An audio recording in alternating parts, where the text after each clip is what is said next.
So in this video we're going to take a look at one of the biggest markets in the world, if not the biggest, the foreign exchange market. Lots of talk around about possible crisis in the Eurozone, quantitative easing in the US and the UK, so lots of focus on currency markets in general. So today's video, what are currency markets all about? What does a typical currency pair, as it's called, look like? And what are the kind of key influences that will affect an exchange rate? So if you're looking to trade currencies, maybe using something like a spread bet, how would you decide whether a currency is likely to rise or fall? Okay, so key features of the foreign exchange markets, also known as Forex, not surprisingly. Lots of jargon around in this market, and that puts people off, but it shouldn't. Okay, so key features. Number one, this is a 24-hour market. Currencies are traded all around the world, and it is, as I say, one of the biggest, if not the biggest markets in the world. The daily volume or turnover, many times that of something like the equity market, for example. So 24-hour currencies are traded around the world. Big financial centres include New York, Tokyo and London. It's a very liquid market. There's another piece of jargon. Liquidity is good. What that means is that for most of the so-called major currencies, and that's a group that includes the US dollar, sterling, the euro, you can get in and out very quickly. Other features. It's not a place for widows and orphans. It's fast. What that means is exchange rates can react very quickly to key pieces of data, and we'll look at one or two of those in a moment. So if you get into the foreign exchange market, make sure you think straight away about how you're going to limit the damage if a trade goes wrong. Maybe using something like a stop loss if you're considering spread betting, for example. And finally, unlike, say, trading shares, it's known as a zero-sum game. What I mean by that is if I go out and buy UK food retailers, I could buy Tesco rather than Sainsbury's. But actually both of those could rise together. I'll still make some money. They could both fall together too. In the currency world it's a bit different. If I decide to bet on sterling, I'm betting on sterling against something else, say the US dollar. Now the point is, one of those will rise and one of them will fall. So in that sense it's zero sum. So in other words, with currencies you've always got to decide what you're betting against as well as what you're betting for. I don't need to do that with shares. I just say I'm buying Tesco and hoping Tesco goes up. But in the currency markets you're always trading pairs of currencies. So as one rises, another falls, and so on. Now it is possible for all currencies in the world to rise or fall against, say, a commodity like gold, but that's not the same point. Within the currency world, everything's zero sum. So you're always trading a pair, you're not just picking off one at a time. And that's something to bear in mind when you trade currencies. If you're bullish about sterling, you are presumably bearish about something else, the euro, for example. Okay, so let's take a look at how a typical foreign exchange quote works. It's a little bit fiddly. It's not quite as straightforward as, say, Tesco's shares, but it's not too bad. So first of all, what are these currency pairs I'm talking about? Well, there are half a dozen or so major currencies around the world. Sterling's one of them, the euro, the yen, the Swiss franc, the US dollar, the Australian dollar, and the Canadian dollar. These are all major currencies. And because currency traders like to keep things quick, they're all shortened.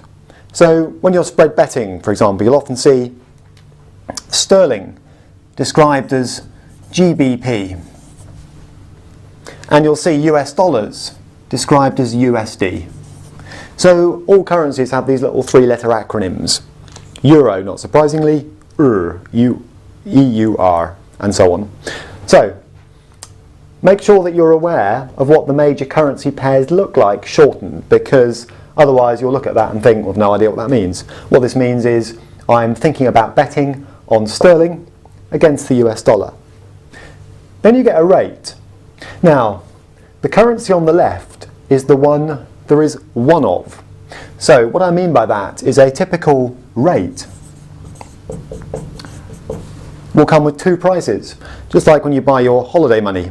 You walk into the bank and you say, I'd like some dollars to go on holiday, and they say, fine, we'll sell you dollars at this rate. And then if you try and go back 2 weeks later and sell some of the dollars you haven't used on holiday, you find they apply another rate. And not surprisingly, it works out in their favour, not yours.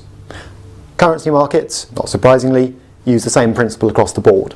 So when you're buying and selling currencies, be aware that the rate will be split into two. There'll be a bid rate and there'll be an offer rate. So what this comes down to is you need to think, am I trying to basically buy the currency in question or sell it? Or am I betting on sterling appreciating or depreciating? So let's put a rate in. So for example, maybe we've got a bid rate of 15586 and an offer rate of 15589. Now, on a screen, it won't necessarily say that this is a dollar rate. It may just appear like that. It may even appear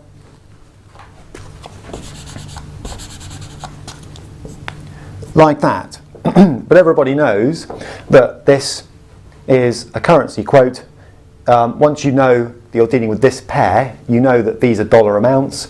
And so let's just turn that into, for the sake of this example, something that looks a bit more normal. So it's dollar rates. And what we're saying here is that if you've got £1 and you're looking to turn it into dollars, you've got to decide which rate the person selling you the dollars at is going to give you, and vice versa. And here's the key. Imagine this is the bank and you've just gone in on holiday. This works in the foreign currency markets too. Whose rates are these? They're the bank's. So, in other words, that's the rate at which the bank sells, and this is the rate at which the bank buys. Or put it another way, from your perspective, this is the rate that you buy at, and this is the rate that you sell at. Or put it even more simply, everybody in the markets is trying to rip you off. So if you're trying to dump £1 and turn it into dollars, you'll get as few dollars as whoever this is can give you. And that means that number of dollars. Equally, if you're looking to buy, they'll make it as difficult or as expensive as possible for you and use the opposite rate. So watch out for that.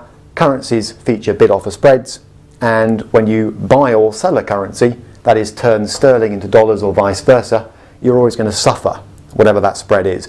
The beautiful thing about liquid currencies, major currencies, is the spread is pretty narrow. And here's another bit of jargon. The spread here is 3 something. So 86 plays 89. That's a very small proportion of $1, 0.0001 if you like, of the dollar. So that would be known, just a bit of jargon, as a 3 pip spread. That's not particularly important, it's just a piece of market jargon, but it just says, well look, the gap between the buy rate and the sell rate, if you like, is 3 pips, and a pip is the smallest movement in a currency recognised by someone trading it. And in reality it can go below that actually, on spread betting sites for example, but here we're saying the smallest movement recognised for trading purposes is 0.0001 of a dollar. And the price you pay for buying and selling immediately is 3 of those. Okay, the less liquid the currency, the wider that spread will tend to be. Right, what influences that rate?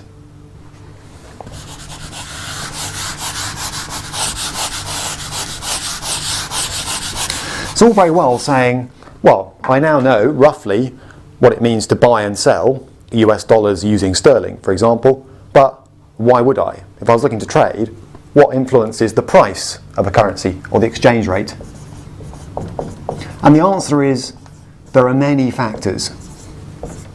So what are the influences on a currency pair? So for example, that last one, what's going to change that rate from say 155 something to either 190 something or 125? What's going to move that around?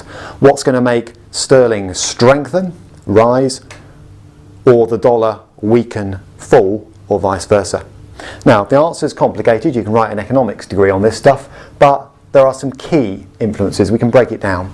Number one, trade.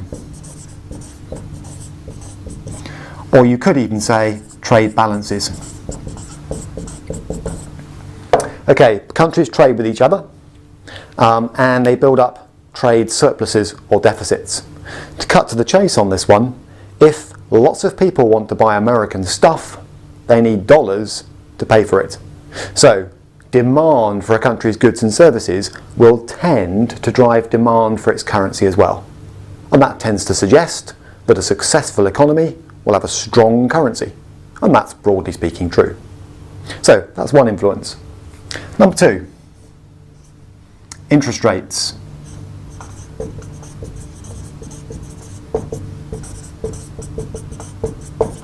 And you might say, linked to that, inflation data.